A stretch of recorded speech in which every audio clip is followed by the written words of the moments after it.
எட்டி கொஞ்சம் தள்ளி நில்லு மானே, இல்ல எக்கச்சக்கமாகி போகும் தானே. பரவாயில்ல, உள்ளதெல்லாம் சொல்லி புட்டேன் நானே, அட ஊடல் என்ன கூடல் என்ன மானே. சொக்குபடி வச்சிருக்கேன் மாமா, என்ன சொக்க வச்சு எட்டி நிக்கலாமா? ஐயோ சொக்கத்துக்கு வேலை இல்ல மாமா, நான் வேண்டியதை கேட்டுக்கிட்டேன். ஆமா, ஐய எட்டி கொஞ்சம் தள்ளி நில்லு மானே. தனியாக நான் படுத்தா தொந்தரவு பண்ணுதையாவோ எனக்கு. என்ன நீங்க ஆதரிச்சா விட்டு விட்டு ஓடுமையா ஏன் தவிப்பு?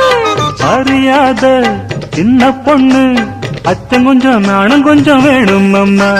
புரியாத மோகத்துல புத்தி தடுமாறி விடக்கூடும் அம்மா.